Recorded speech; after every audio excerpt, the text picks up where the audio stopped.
From Julio Cruz and Gaylord Perry to Alvin Davis and Harold Reynolds to father and son back to back bombs. From Junior J, Joey, and Edgar with Randy, A-Rod, Dan, and the Sheriff to Ichiro Moyer and Mikey C to King Felix, Kyle Cruz, and Cano to the present with Julio, Gilbert, Kirby, and Cal. I don't believe it. It just continues. My, oh my, it's another sports podcast. My, oh my, it's another sports podcast. Got to give a huge shout out to super producer Indy out there in Nashville, Tennessee, rocking the ones and twos. That's Vaden Podcast Services. Vaden Podcast Services bringing the show to life. It's your boy Ty Talks here. We got to give a huge shout out to all the homies in the live chat. We love the fire, love the jokes, the energy you guys bring. We truly appreciate it. But of course, my main man will mess around and get a triple double. RG, what's up, bro? Man, I'm still so excited that the Florida State Seminoles woke up from the dead. I can't say that they're back because it's only week one. But man, way to get up off the mat from how horrible last week was. I mean, last year was, and just belts to asses to Alabama, man. Most impressive thing that happened this weekend. But we'll get into that. Let's get to work. Let's do it, baby. Well, speaking of work, we've been working with our good friends at Romantic about baseball. We are so proud to be a part of the Baseball Lovers Alliance. Check out all of these fantastic MLB content on Romantic About Baseball, man. They're a great follow, and we're so proud to be a part of this thing. But RG, you're right. We're going to go heavy college football in a minute, dude. I could understand how excited you are, man. Mariners had a pretty solid series versus San Diego at home, but once again, bro, we can't figure it out on the road. The road might end up being our downfall, and the road could end up being our doing, man. Just got to figure out a way to get 4 wins this week. 4 wins this week. Got to find out a way to just put Tampa in the ground, not go to Atlanta and have a letdown. We need wins this week. Need them bad. Not only do we still have the series upcoming against the Royals, but unfortunately, the Texas Rangers happen to be the hottest team in the AL West right now. And they have closed the gap, and we're only 2.5 up on them. Got to have it this week. Got to have it. It worked during the San Diego series when we called them out. As soon as we left the Pacific Northwest, struggled in Cleveland, man. Struggled. Yeah, for real, for real.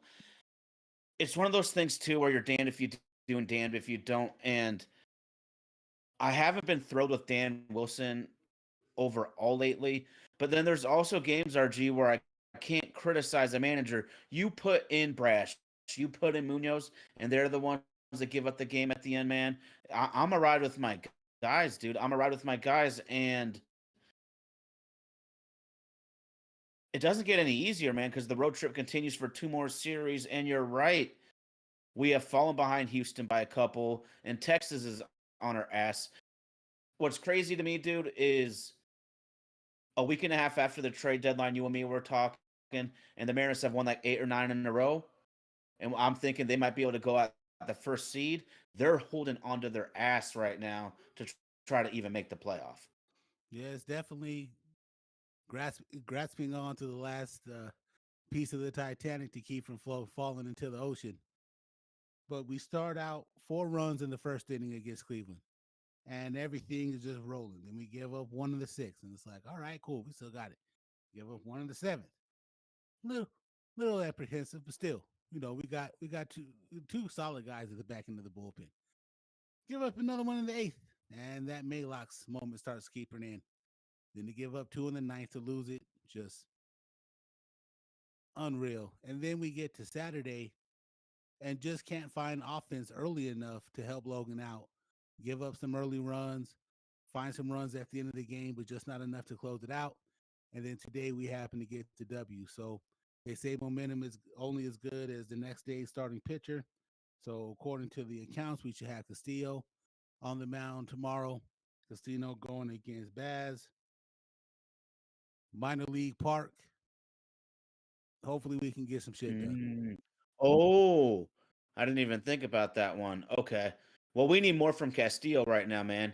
He had a fantastic season up until the last few to several starts, man. He's been getting tagged out there.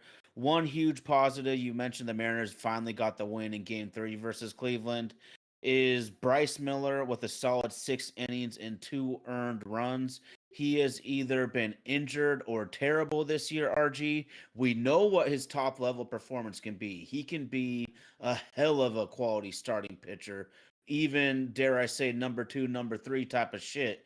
So, if Bryce Miller gets rolling, that's a huge plus to this team. And we say it all the time right now, man. They need all the help they can get.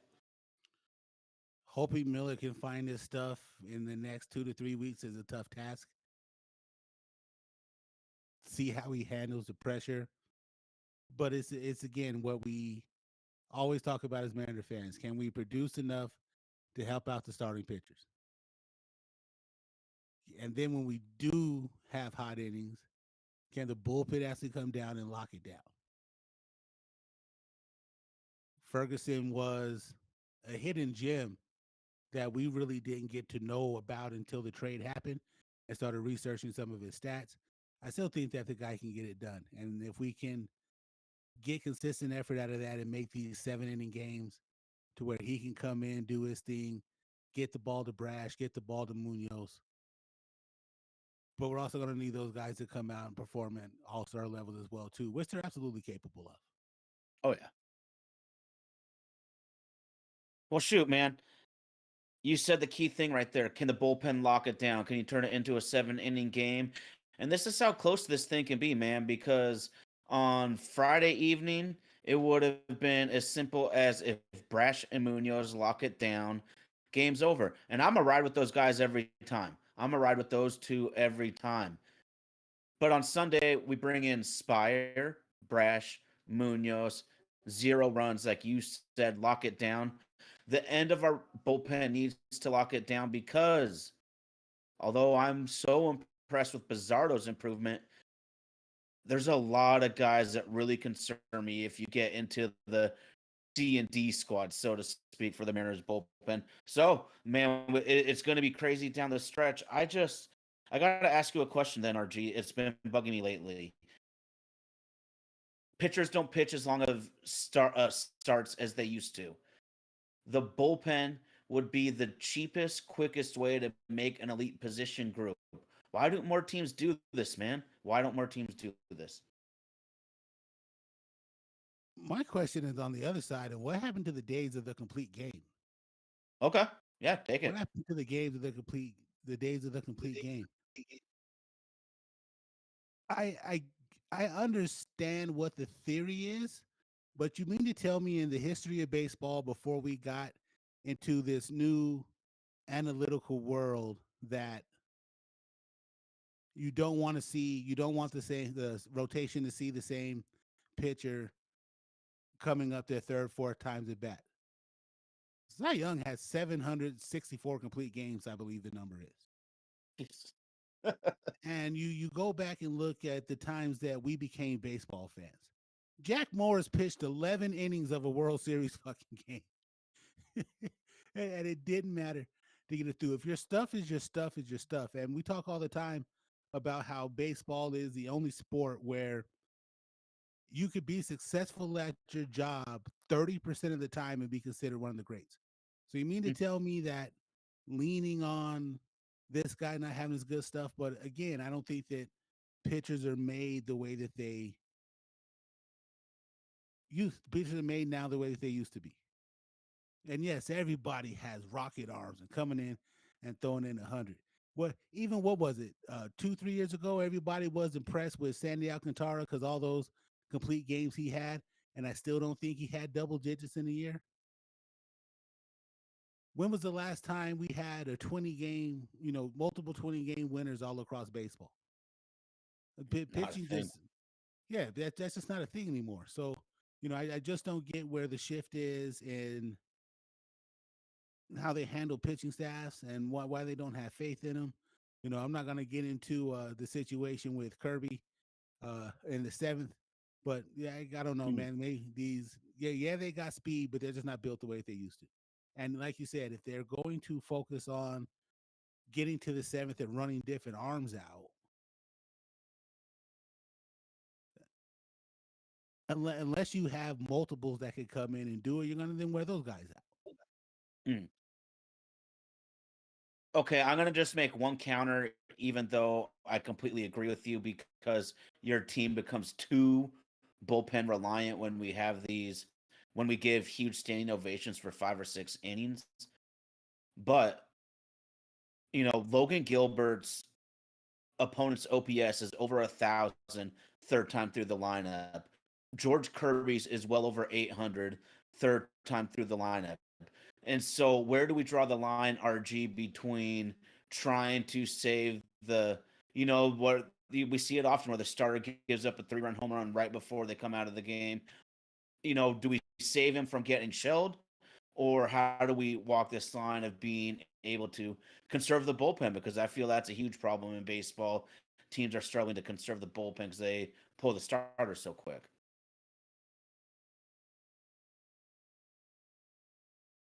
Very good question. Those things are just real intricate, man, to try to break down Mhm. really what's right and what's wrong. We look at it from a fan perspective. There might be some fans who take the stance that you are, where it's where you brought up what these guys' number are and say that it's right. But I've also have seen it done before. So Yeah. I mean, we grew up in an era where it was done constantly. But again, it's just not the same today anymore. And hopefully they figure it out.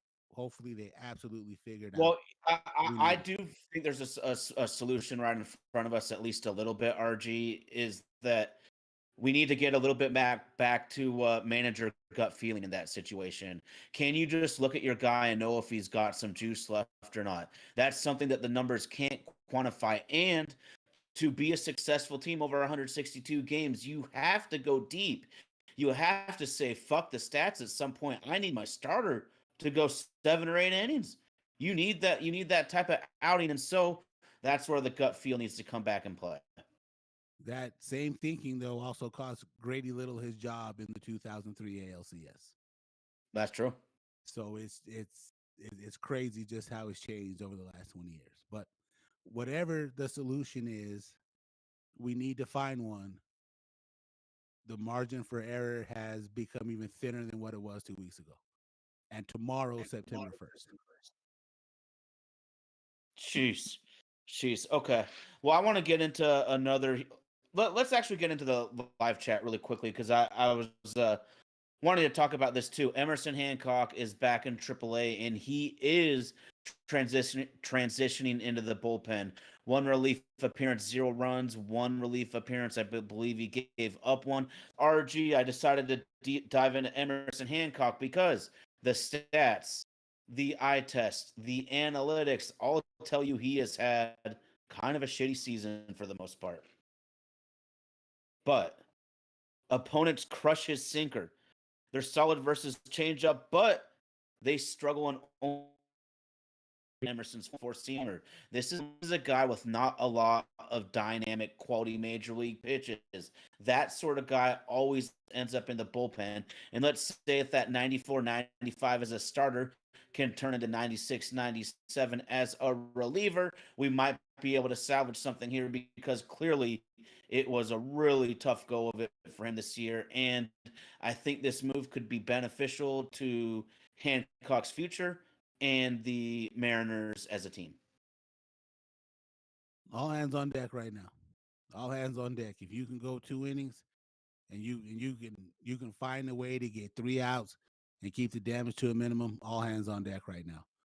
Mhm. But whatever the solution is, God knows if I had it, I'd be working in the front office for the Major League Baseball team. I just I just want to see it. We're close. We're really close, but we just can't falter. We have it's September 1st and we have a string of got to have wins coming up over the next 2 weeks before we get to the road matchups, the last road series of the year against Kansas City and Houston.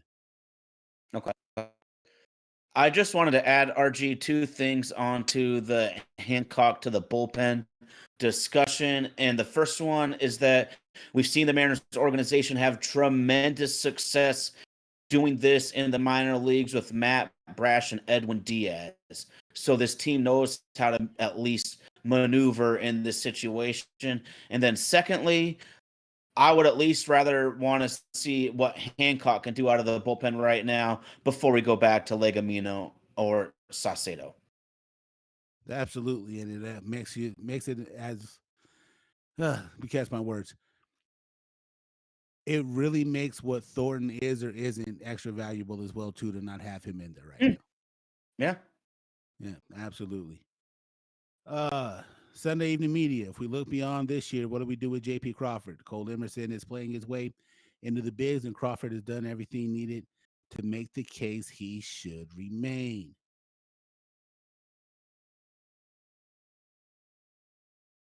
I like JP. I like how, to me, JP signals the beginning of the turnaround.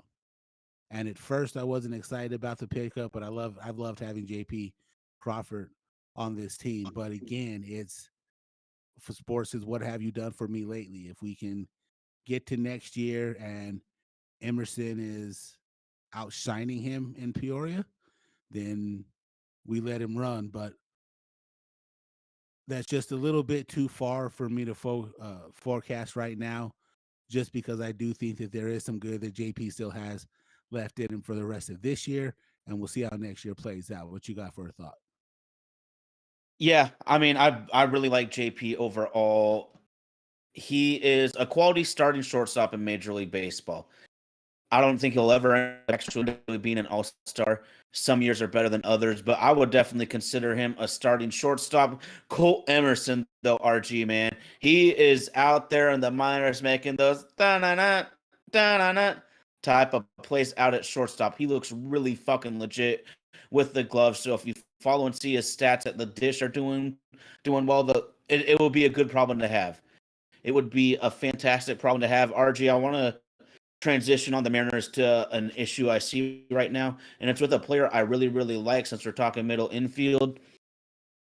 You said a couple of times earlier, it's not time to mess around, man. This team has to win every game you're in. And although my man Cole Young has shown major flashes, including I didn't know he had with the glove and with the bat, he looks like a very promising player. But Cole Young in the last 30 days is hitting 170. In the last 2 weeks, 037. And in the current week, he only had one hit. Wins are on a premium, bro. I'm looking back down at Tacoma, and Leo Reyes had a .6 WAR in only 30 games and a 283 average with speed and D. He struggled the last couple weeks in Triple A, but at Triple A he's had a 318 average with 10 home runs. Leo Rivas seems like a legit player to me. Do we have time to wait out Cole Young, or do we need to make a move and try to squeeze every ounce we can out of this orange? I'm gonna go with the squeeze every ounce you can out of the juice right now. Um, September tinkering with the lineups right now is just a Okay. little dangerous for us. I say you got to roll with Cole, but maybe keep him on a short leash and be ready to pull that trigger if you have to. Okay. Um, but again, every playing experimental baseball with the middle infielder right now is a dangerous position to be in, and Mm, it's a very unenvious task. okay.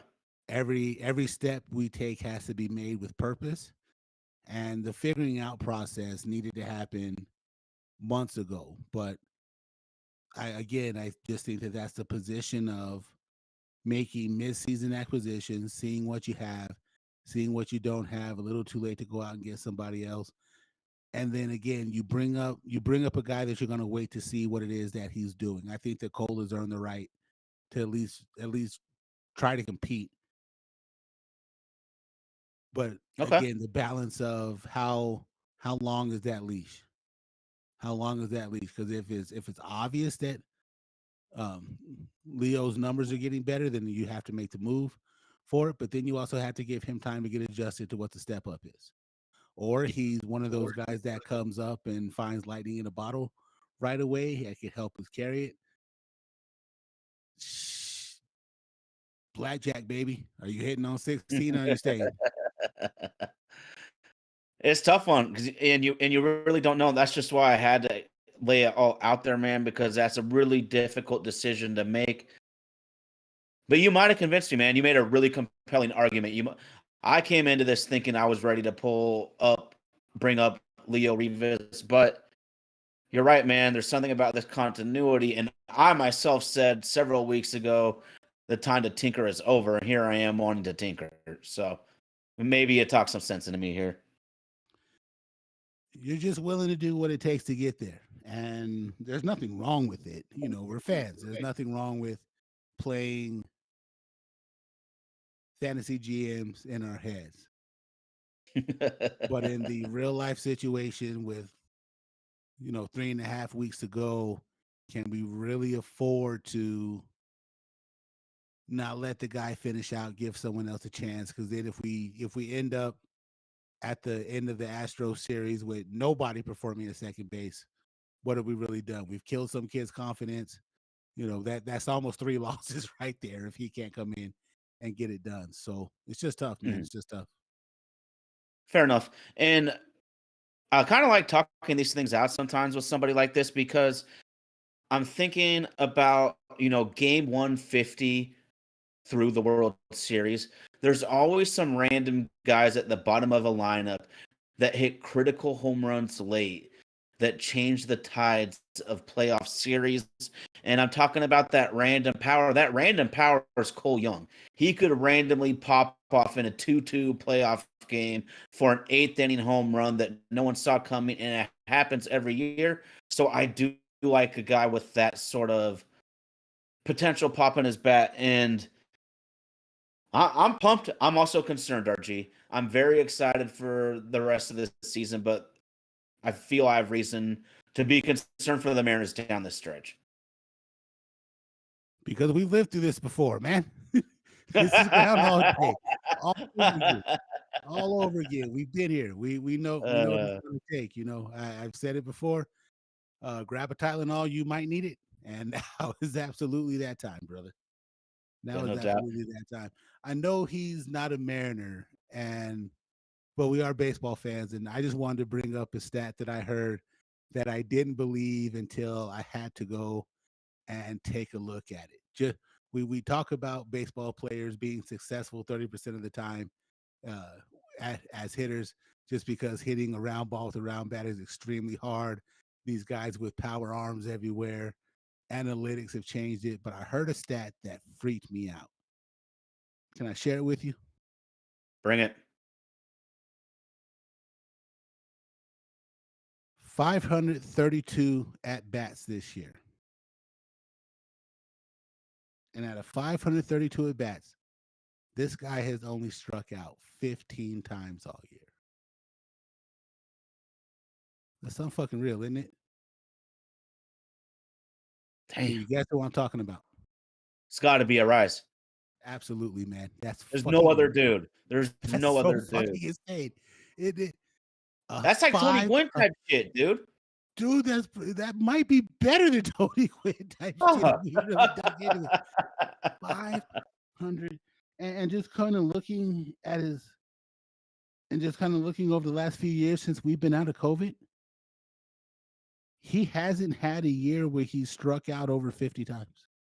Jeez.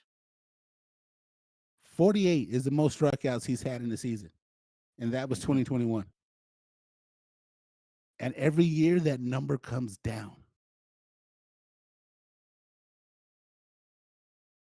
And we're not talking less plated players as either. 547 appearances in 2022, 574 in 24, 637 last year, and 532 plate appearances this year.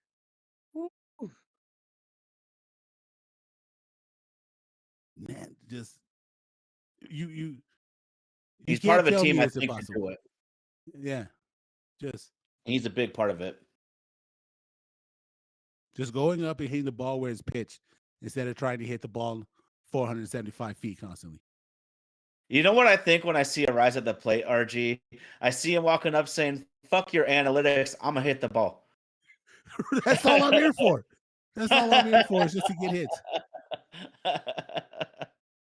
All I'm here for is just to get hits. This is nuts. This is absolutely nuts. I heard that during the broadcast and was just like, wow. Fucking wow.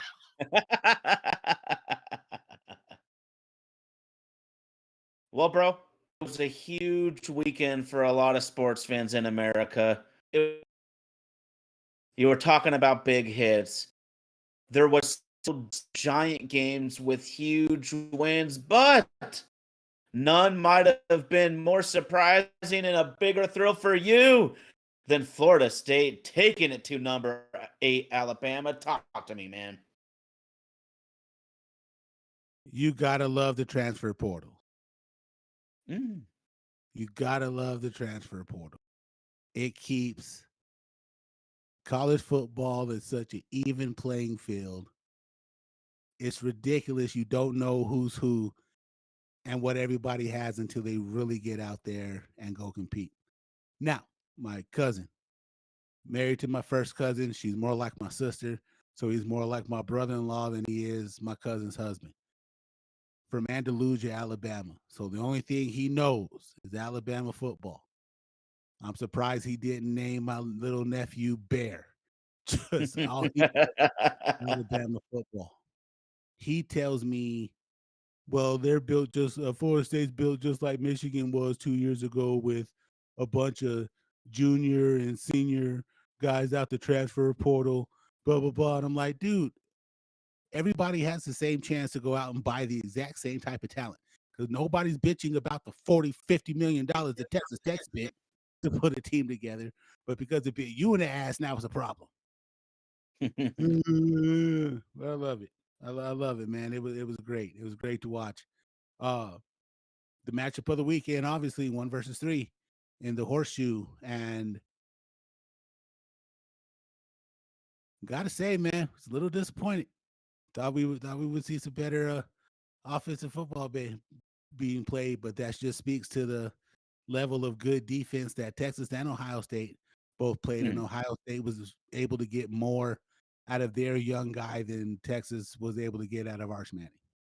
Yeah. You have the O in the house, and the wife has a tattoo on the arm. Tell me how Buckeye Nation's feeling. Oh, they're feeling good. They're feeling good. And we had like a family and friends get together on Saturday too, RG. And so her uncles and her cousins are coming over. You know, I put on that Ohio State shirt. I'm gonna make these in-laws love me. But seriously though, I think sometimes we don't appreciate guys when you have them. I saw last year Quinn Ewers went into Michigan with the Texas Longhorns and kicked ass, took names, and they dominated that football game. Arch Manning, man, I'm not gonna write him off. He could still easily become a great player. But boy, that sure wasn't what I expected. Not at all. Not at all. Just their speed, their comeback alert in Miami. Nah, man, it's over in Miami. We'll get to that later. Um, their speed, just their scheme was just a little bit too much for him. I don't think that they did a good job of putting him in position to really succeed. The pressure could have got to him, the hype could have got to him, but in all instances, he was outplayed by Sayer on the other side of the ball. I made the comment to the Indy while we were watching the game. While I was at work watching the game, we were texting. First quarterback to like 150 yards was going to win the game, and Sayer didn't even need to get there. Manning did end up beating him in total passing yards, but we're still talking under 200 yards. So a lot to ask for these young guys to compete with. Obviously, very mature defenses, and to be interesting to see where Texas can evolve to from here. Ohio State obviously is going to become the number 1 team in the country. You don't beat number 1, ranked number 3, and stay behind Penn State. So they should absolutely leapfrog them. It's going to be a very interesting year again in the Big Ten. And the SEC took the the only 2 teams to lose in the SEC this week. two that everybody was looking at as potential national championship contenders, Texas and Alabama. Mm. Mm. I still think that Texas has the talent. Say what you will. I actually like Sark quite a bit. I think that they can turn this ship around. RG, Alabama, Kalen DeBoer. He leaves the Huskies up here, and we're kind of laughing because they are going to want to kick him out of town. And I don't know if they have the money to handle his buyout. They might be stuck in this situation. But I want to know your feelings, dude. Do you think that this was the statement that Florida State is back and ready to make a run at the college playoff like they should have been just a year or two ago?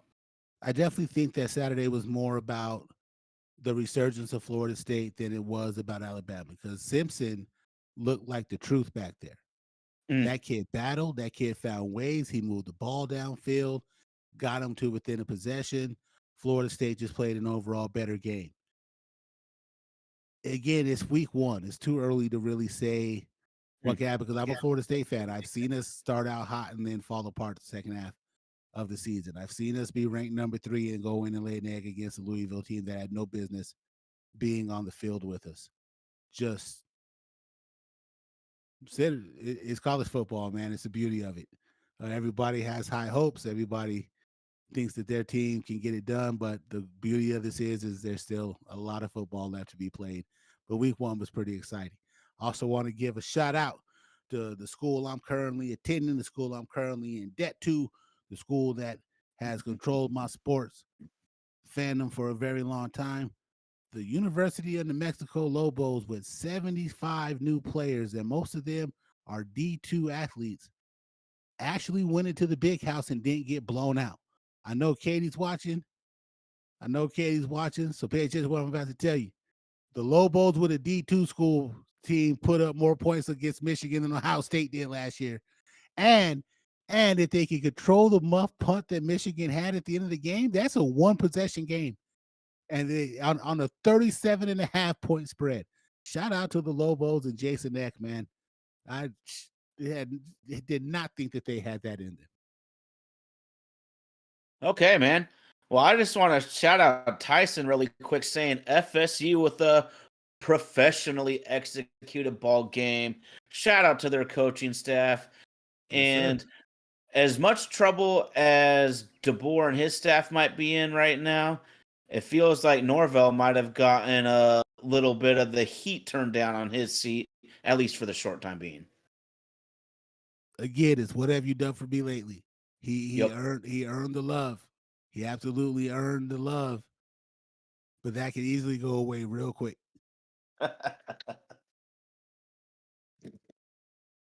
Okay. There's one more game I just want to shout out to. Actually, maybe a couple more. But LSU over Clemson. Clemson, a very hyped team coming into this season. They have pro prospects all over the place, but don't count out LSU at all. That is maybe the best, home crowd, best fan base in all of college football, possibly. Garrett Nussmeier, maybe he's going to be able to do some work down there. What I'm really just getting at is the roundaways of saying that there's a lot of teams I could see seriously make a run for the title this year, and that makes it a lot more fun for watching across the board. LSU fought and came back. LSU fought and came back because I thought they might have been dead in the water at certain points in that game.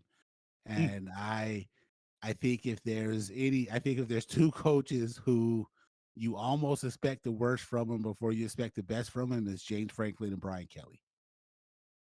Mm. And Kelly got up off the Kelly got his team up off the mat yesterday, and a big shout out to them being able to go in and help Florida State out by putting Clemson behind the 8 ball for us already. And we as well too. We'll give a shout out to it. Our producer, any big Hurricane fan, so he's doing backflips right now. I was in the day 3 of the 3-day betting challenge and let my friends sway me that we were going to put a day 3 into the hands of Notre Dame, and they let us down. let us down. But Miami did look good. Florida looks like it could always be legit.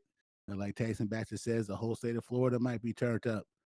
Uh, maybe the power comes back down to the South this year, and had enough of that upper Midwest bullshit.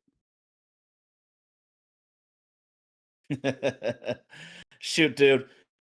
I want to say something that caught my eye was huge recruit. I believe he's a sophomore. The rusher Dylan Stewart out of South Carolina.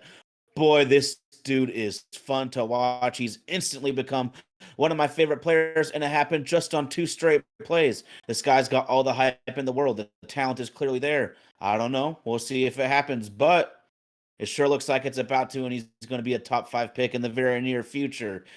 He has the tight end and the right tackle over him. Tight end doesn't help. Oh, that was a big mistake. That was a big mistake. One arm chop down on the right tackle, bends around with that ferocious quickness we love around the edge to just nail the shit out of the quarterback. Very next play, they run a draw, takes one step on the pass rush, realizes it's a run up the middle, redirects, gets in there, smashes the running back. If y'all want to know my favorite college football player right now, Edge Dylan Stewart out of South Carolina. Fun shit to watch, baby. Did he bring back memories of another defensive player that went to South Carolina? Ooh, you thinking? I think he's definitely more explosive than Clowney.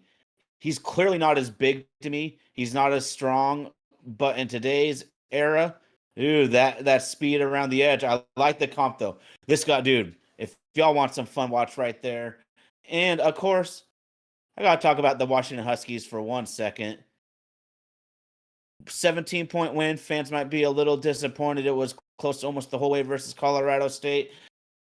All I know is quarterback Damon Williams is an electric college football player. You got Coleman at running back, who is going to be an NFL stud. I just don't know what the rest of the team's going to be like, dude. I don't know if I see that team speed to really take them to heights better than maybe a mid-level bowl game. But hey, you got to start somewhere. Building blocks, and RG. It's baseball and football season, man. I love that shit. Shout out to Tyson Baxter again, the team that surprised him the most were the Seminoles, the Vols, and the South Florida Bulls. The South Florida Yeah, Bulls did me a yeah. favor knocking Boise State off, Dude, they and beat the shit out of him. they did. I'm having trouble remembering the quarterback's name, but he did put in some work after what was he hurt last year for him, and he the story of his comeback. So we'll follow them along to see how that goes.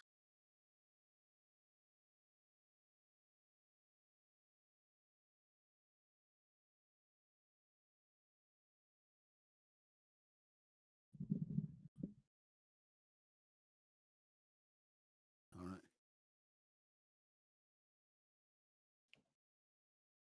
Sorry, man, having some difficulties here with the laptop. Yeah, no worries.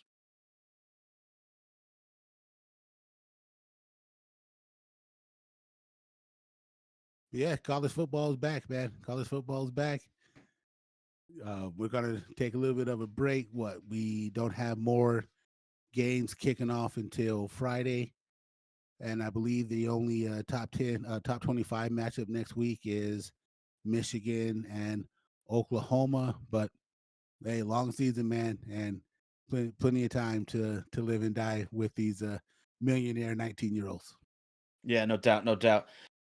There is one more game on the week though, dude. There is one more game, and we're gonna call it "How Dumb Is Ty Bowl," because that's when TCU and North Carolina kick it off. And remember, I went out on the limb saying North Carolina was going to be my unranked team to come out of nowhere to make the college football playoff. And RG, I already wish I would have picked Florida State because it looks like everybody missed on that team at least for week 1.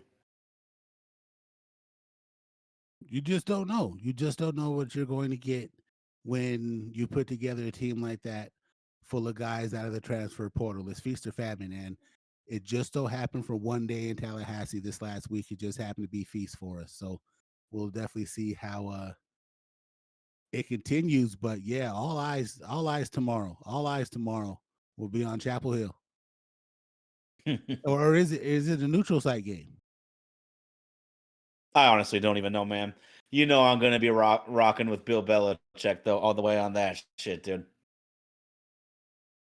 Well, you made him your bold prediction, so I feel you kind of have to.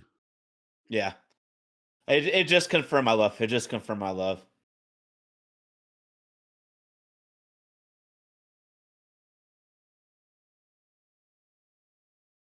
Trying to trying to see if I can find it real quick. What's coming up next for it?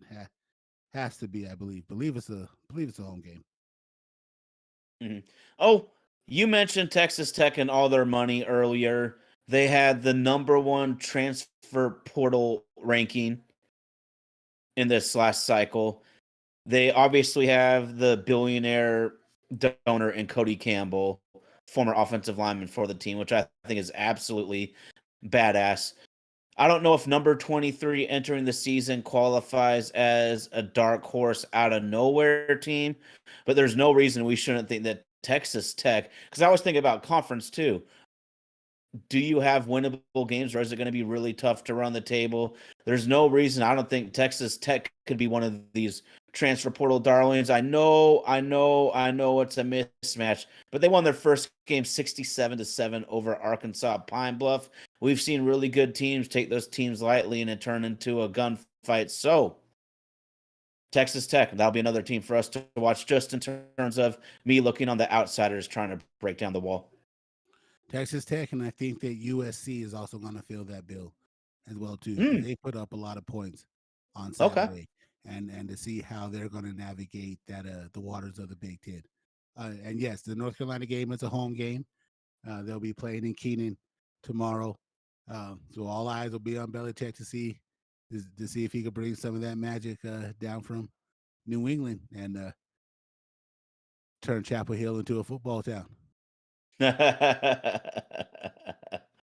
gonna be a hard one to duplicate, man. Yeah, sure is. But after we get done with that, we got a 2-day break from football. And then Thursday night, you know what time it is. Talk to me. Bird Gang starts the defense of the 2024 Super Bowl title against the hated Dallas Cowboys. And what did the Woo. Cowboys do this week? They traded Michael Parsons. Can you believe that actually happened? For what Green Bay traded RG, I kind of wish my Seahawks would have done that move. He wanted to go with the winner. Oh, aren't you a mother? Aren't you a mother? Ooh, I like it. Tyson thinks the Cowboys won the trade. Now, here's the thing: 2 first-round picks, and don't get it twisted. Kenny Clark has been an ass-kicking monster in this league for a long time. He's not a nobody. D tackle is just the other positions do. But I would still take a proven pass rusher 9 out of 10 times at least. Is this trade the equivalent of Matt Stafford, Jared Goff? Because I can honestly say Oh, that okay. both teams won in that trade. Rams got to the Yeah. Super Bowl. Detroit was able to put together a contender. Can Dallas, with Jerry still at the helm of making personnel decisions, can he have the same type of transactions that Detroit did to put them to make them a powerhouse in the NFC? Can he do that with these draft picks that he got for Parsons?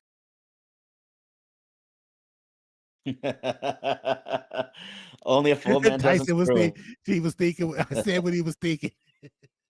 Well, let's get into it, man. Let's get into it. Tyson's asking us about top 4 teams. I know we both have the Eagles in the NFC. Let's dig into it there. What do you think, dude?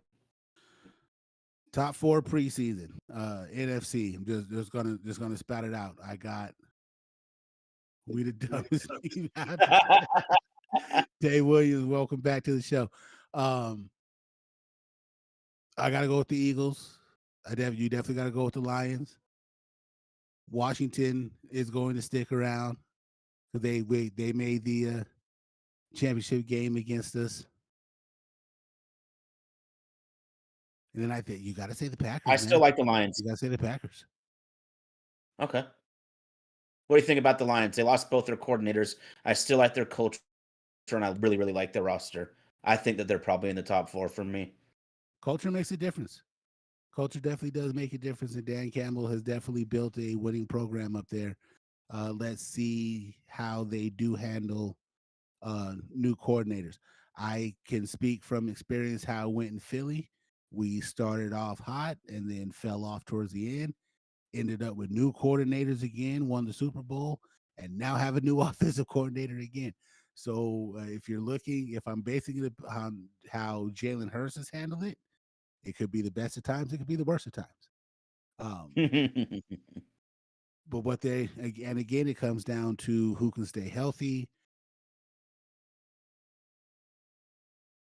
and how much does it differ? How is it really going to be the offensive coordinator out there doing his thing, or is it going to be kind of how they ran Brian Johnson when he became the offensive coordinator in Philly, where he's making decisions until time gets tough and the decision making gets taken out of his head.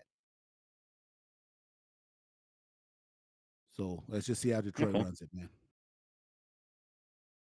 Vikings are an interesting team because we don't know about J.J. McCarthy. They could go either At all, way at all, time. at all. Because But they I did actually their like him, but we all know that he was supported so well at Michigan. well, we know that he can win with talent around him, and they did him a favor for the fan base, bringing back Adam Thielen. He does still have Jay Jettas.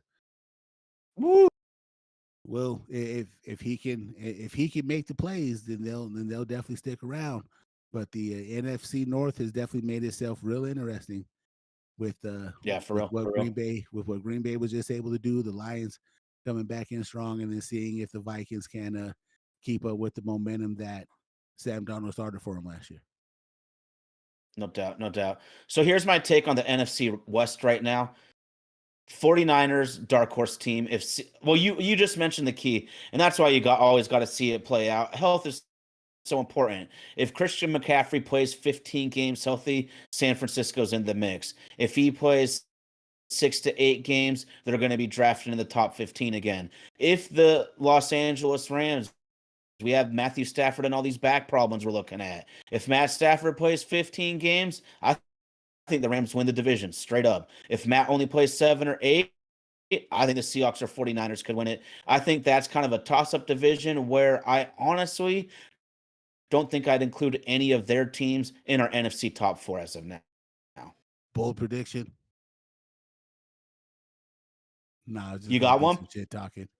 It was just gonna be some shit Hey, talking. I'm putting it I down. go. Seahawks are going to win the division. My I was Seahawks are going. going to win the I was division gonna and win a say, playoff game. man, that smoke up there Here in we go. Washington must be amazing. Must be amazing. I wish I didn't have to quit. Nah, Oh the man, you NL know they got the scientific dudes on that nowadays. Shit. you sure do. Hey, poll up in the live chat for those of you rocking with us, and we're happy to have the viewers that we do have. Polls up in the live chat right now. Who wins the NFC North? Lions, Bears, Vikings, or Packers? Go on ahead and submit your votes, and we'll let you know how it comes out here in just a second. Again, live poll up for those of you watching in the chat. Who wins the NFC North? Your 4 teams are up on the board. It's just the exciting thing about football, man. This We're is all tough. daydreaming and fantasizing about who could do what, who could be what, and we just got to see what happens when rubber begins to hit the road. But it's the most exciting time of the year, really, for a sports fan. Is towards the end of baseball season, college football, and the start of NFL. We've been desperate since February. We love our Mariners, man, but once those pads start popping, man, you just forget how great it is to have it back. Hmm? It's definitely the one sport that just brings everybody together, and there's just more action in it. Like to be a fan of baseball is to be a fan of seeing to watch the sun come up from January all the way to the end of the year every night, and just wonder about certain things. But baseball is just it's a tough sport for a non traditional sports fan to follow. You really have to love. love it, while football just gives you action from week 1 until it's over. Well, it's everything too, RG. Think about how touched we were and the entire sports fan, everything community over Lee Corso's last college game day. How wonderful was that, dude? Dude, I texted you while because I was at work and we were texting before the game kicked off. And what I didn't know was going to happen, just because I can't have the sound on the TV while I'm at work. So they said what I didn't know I was going to happen was that Fox went down on the field because they put the college game day set on the field. So Fox went down on the field, a very unique camera angle. They didn't catch the ESPN logo on the desk, but they made sure that the camera was on Herb Street and Lee Corso, and they showed his last headgear pick simultaneously on Fox and on ESPN, giving the man his flowers, giving a great coach his flowers, man. So amazing for him. And if I'm not mistaken, all the teams that he either played or coached for all won this weekend. Mm. And made me upset because I went against it. The 5 picks he made all won this week, with Miami winning tonight. Okay. Okay. Well, shout out to Lee Corso because he is truly an ambassador of college football, maybe the number one ambassador for what this sport has become to so many people in this country. But I think we need to reverse just a tiny bit, RG. Let's get into the AFC top 4 too, since Tyson's Ravens are in that conference. And I'll start. Ravens are definitely in there for me. The top 4 in the AFC the AFC is based upon your top 4 quarterbacks. So you can't until the coffin, the nail in the coffin isn't done on the Chiefs dynasty. So you're gonna have the Chiefs in there. You're gonna have to put the Bills. You're gonna have to put the Ravens, and with his combined $270 million receivers, you gotta put Joe Shiesty in there. Oh, okay. Bengals didn't even make the playoffs last year.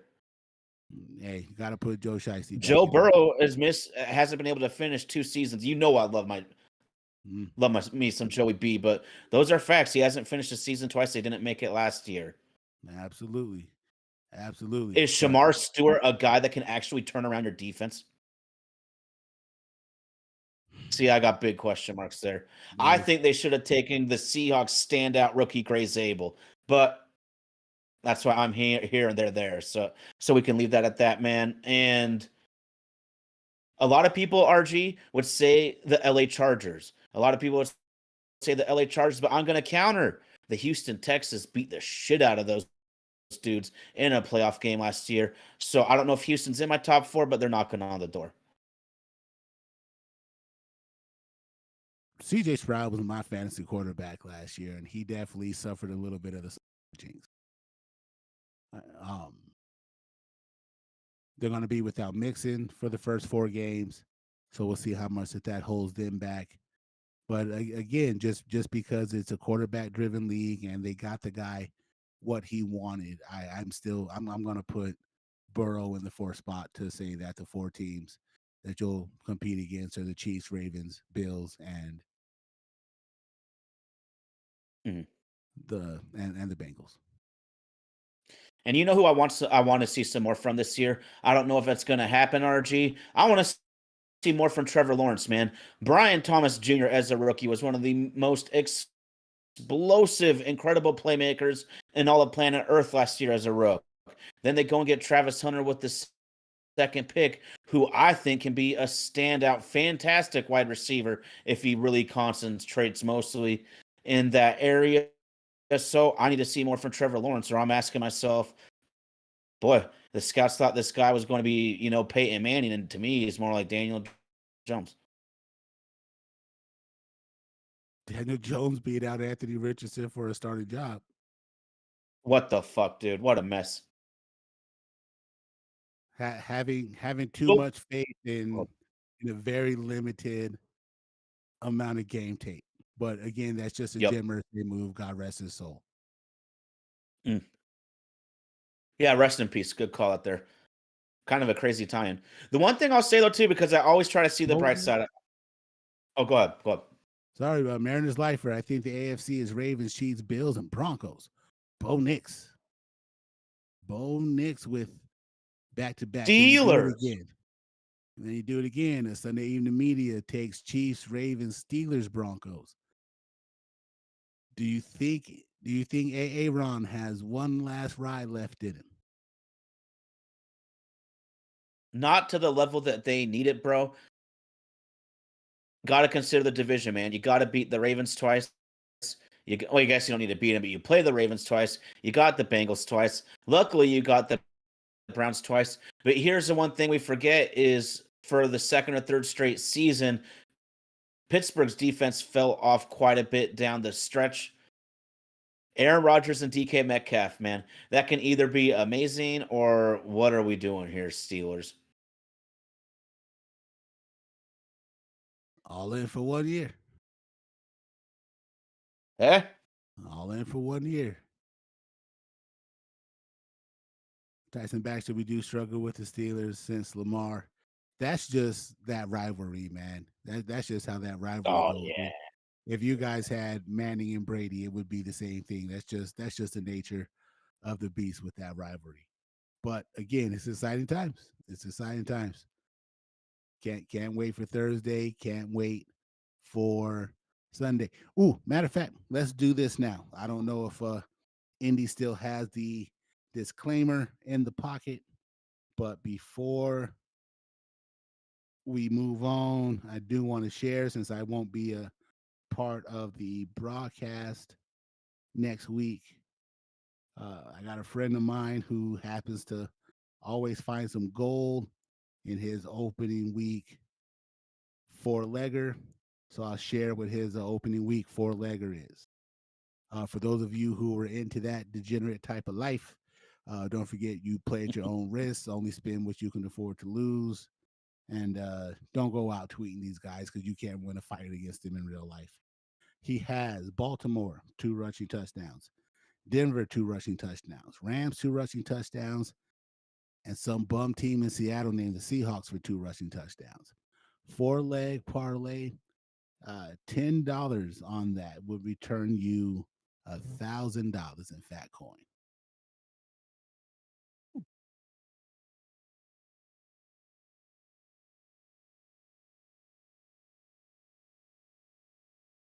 Oh, I forget. Tyler doesn't live that degenerate life, so he ain't gonna say nothing.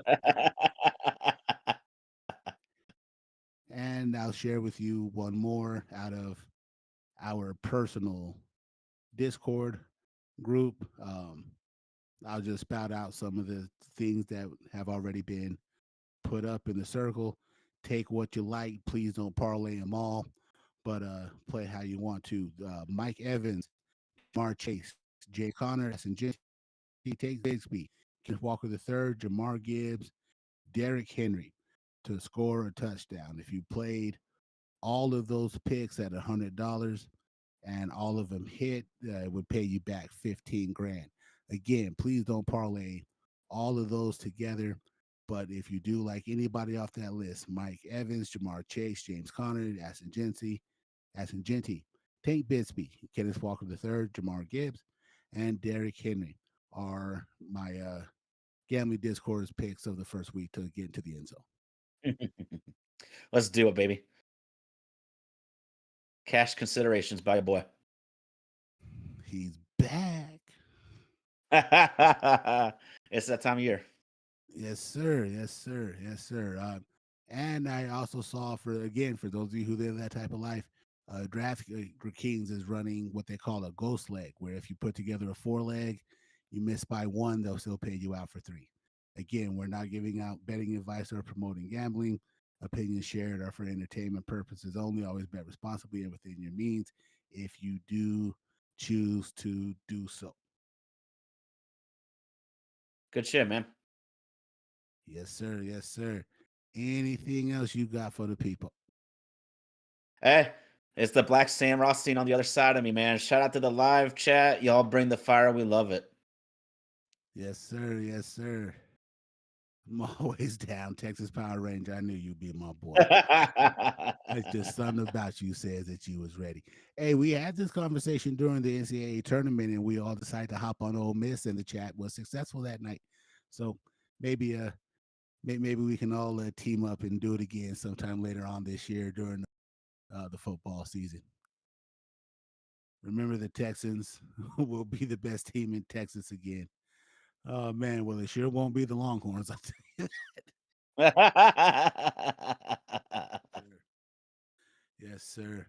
Man, my oh my is another sports podcast brought to you by the good folks of Vaden Podcast Services, live each and every Sunday night here on the air of YouTube. For those of you who could not make the live chat, we are always dropping new episodes of the recording of this podcast every Tuesday morning, wherever you'd like to get your favorite podcast from. The results of the poll came in. Who is going to win the NFC North? Vikings at 44%, Packers followed by 33%, Lions 22%, Bears. Nobody has any faith in the Bears. And why fucking should you? Again, for those of you who can't join us live each and every Sunday, we do drop the recording of this podcast Tuesday mornings on whatever platforms you like to get your podcasts from. Big shout out to our social media director, Miss Katie Matsumoto, always keeping our presence live in social media. Don't forget to follow us on our social media links. My oh my ASP. You can find us here on YouTube, Facebook, X, Spaces. Tyler's still working on that OnlyFans, and we'll drop it whenever he gets it done, baby. Uh, Again, big shout out to the people at Romantic About Baseball, making us a part of the Baseball Lovers Alliance. Don't forget to follow them for some of their content as well too. We all love the magical game of baseball, and their baseball fans love to talk baseball. So there's a platform where you could do that all week long. Thursday night, Philadelphia Eagles, Dallas Cowboys. Can't wait for it. Can't wait for it. It's going to be absolutely fun. Our super producer, Indy, out of Nashville, Tennessee. Don't forget to follow his music page at Death to Indy.